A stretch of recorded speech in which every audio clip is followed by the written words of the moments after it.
Imagine you say yes to marrying the last woman on earth because you're the last man on earth, and marrying her is the only way you both satisfy your long unfulfilled sexual desires. Imagine you do this exceptionally reluctantly, that you finally say I do in a chapel, only to bust out its door and find that you aren't the only two person on earth, and you just marry someone you really don't care for. Sucks, right? In Phil's dream, he wakes up only to feel relief when he realizes everyone is still dead. How unhappy he is with his impending marriage. He would instead remain one of the last two humans on Earth than have others witness his not meant to be union with Carol. Carol, on the other hand, seems thrilled about the whole thing. She walks into Phil's mansion the night before the wedding to bring him a celebratory meal of spaghetti and raisin balls. She made raisin versions of meatballs because, as she says, meatballs will never ever exist again. This definitive statement is surprisingly realistic coming from Carol, who just last week seemed to be in denial about the whole there's no one left on earth thing, and her concoction is unsurprisingly gross. She takes a bite, claims they've turned, and advises Phil to eat around them. Lucky for Phil, she also brought him a walkie-talkie so they could more easily communicate. Again, he's not thrilled, even though walkie-talkies, no matter the gifter, will always be extremely fun, especially in a world where cell phones and computers and all the fun stuff don't exist.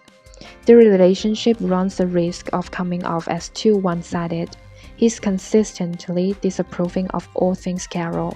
She's always attempting to please him. This dynamic could make Carol come off as one-dimensional character created solely for laughs. Still, the thing is, both of them are hesitant. It's just Carol tries to cover up her feelings with enthusiasm, while Phil tends to go the honest but grumpy route. Carol promises to put together the whole wedding herself as long as Phil gets the rings. So she put together the entire wedding herself, while Phil holds a bachelor party for himself and his various old friends. This party mostly consists of Phil's torching everything that comes to mind with a flamethrower. And while it's a fun bit, it's more or less the same joke that carried most of the first episode. This all becomes hilariously apparent at the actual wedding, to which Phil shows up in cargo shorts and a zip-up hoodie, while Carol dons a sparkling white gown. She spent the day at Craftworks making custom cake toppers and blowing up helium balloons, while he spent the day taking flaming shots with Gary and Cole. She's trying to make the best of what she has. He doesn't care either way. Two very different attitudes for two almost spouses. Their exchange of vows is a culmination of those differing attitudes, with Carol's highlighting the importance of their union and with Phil's just stating the facts. We're going to be married, you know. Everything's going fine until Phil reveals he never got the rings, his one wedding-related job. Carol is pissed, so she pulls the runway bride and ditches the chapel for Craftworks, her apparent safe place. After breaking into her mansion and discovering she made a wedding cake out of what he guesses is eggplant, Phil eventually finds her there and makes her listen to his bitch about how much she annoys him and, more importantly, how he'd still rather be with her than be the only human on Earth. The speech doesn't get too sentimental, which is good. Phil is obviously not a sap, so watching him very, very uncomfortably deliver this kind of heartfelt monologue makes the moment all the better. Carol appreciates his word, but she still needs to tell him how mad she was in what turns out to be a perfect throwback to the 90s. Carol said, "You wore a natural scrub today, and you know how I feel about scrubs."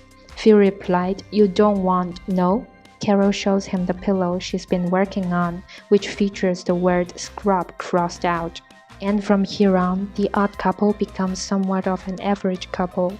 Phil drives Carol home, but first stops at the jewelry store so she can pick out whichever rings she wants. They return to the chapel, where he sweetly places the multiple rings on her fingers before awkwardly pecking on the lips. Then they finally have sex. Weird, weird, weird sex.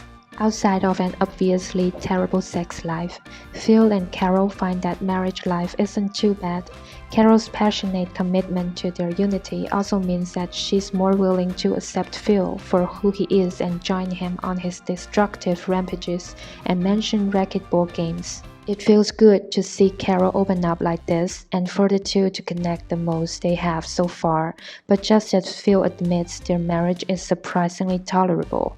Carol talks the whole time, pretending to be what seems like a camper, and Phil just stares in horror.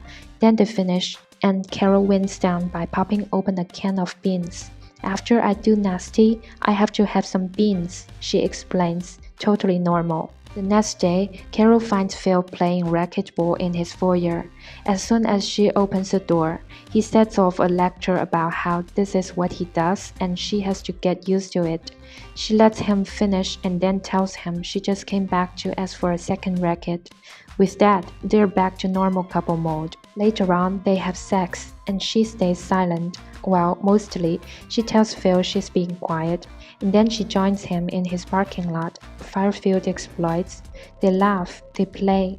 He's opening up to her, and she's showing interest in his strange but endearing habits. He even introduces her to his ex-girlfriend, the mannequin, and Carol responds by throwing her out the store window while Phil watches this interaction with apparent amusement. They are joking, they might work out after all, but probably not. They crash into a car on the way home. They are the last two people on Earth, but they just crashed into a moving vehicle, a vehicle that January Jones, blonde, dreamy January Jones, gets out of. After all, they are not the last two people on Earth, and their marriage is about to get very complicated. This blonde beauty's name is Melissa Shard, and she's just as excited as both Phil and Carol to see other humans, though in a different way than Phil. The latter giddily laughs at all her jokes and tries to push Carol out of conversations to hog Melissa's focus. He goes from bearded grump to bearded teenage girl in 60 seconds. The beard doesn't last for long, though. Phil shaves it off in an ill-fated attempt to impress Melissa. "You got rid of the beard?" she says with disappointment. "I thought it was kinda cool." It's a classic teen drama situation.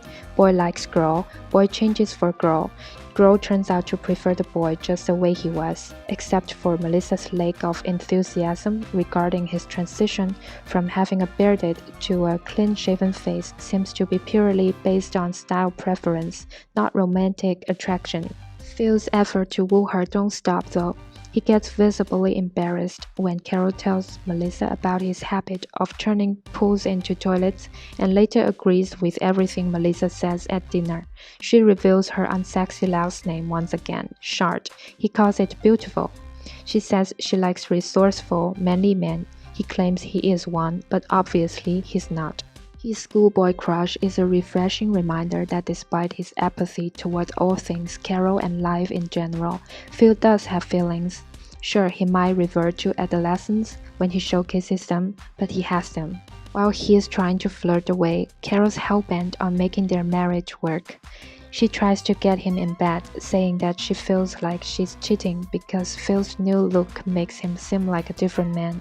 So, despite her excitement about this scenario, she insists that infidelity is something she would never ever do. After he backs out of sex by claiming stomach trouble, she notes that he should always feel free to tell her about his diarrhea.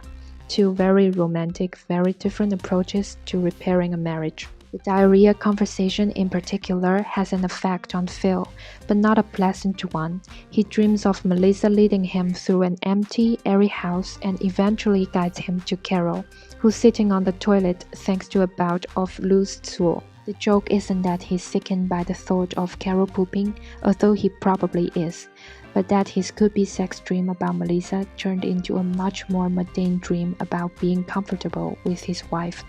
Marrying Carol was a compromise, a way for him to satisfy his thirst for sex.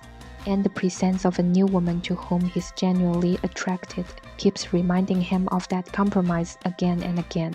The whole situation is all the funnier because just a few days ago, Phil was going on about how marriage didn't matter at this point. And he had a fact. What's the purpose of marriage when no one's around to recognize it? There are many answers to that, but we'll go along with him. He saw marrying Carol as a last resort, as a pointless way to get in bed with her. Now with Melissa around, there's someone to recognize their marriage, and he's finding himself limited by it, reverting back to old social norms that he's been ignoring for months. The social norm complicates everything when Phil and Melissa are drinking beers, and she mentions how horny she is. She goes on about how much she wants sex and how she's seen off her right arm to make out with a dude. Meanwhile, Phil's unbuttoning his shirts behind her, ready to pounce, but then she started thinking out loud about how unfortunate that the last man on earth is married and how she respects the marriage. So Phil is left with one option, divorce Carol. He runs over to her house but finds her finishing up a wreath that reads, Home of Carol Philpation Miller. She's going to put it on the very shoddy door he built her, and she's going to keep trying to fix their marriage. Phil's so overtaken by the moment and Carol's genuine desire to make it work that he decides against the tough relationship talk and instead says he has diarrhea when she asks why he came over. It was a rare gesture of sweetness by him towards Carol. For now, he's honoring his marriage with Carol over a hookup with Melissa, but the operative phrase is for now. It's only a matter of time, perhaps next week, before Phil makes the argument that if they want to repopulate the earth, it's smarter for him to procreate with as many women as possible.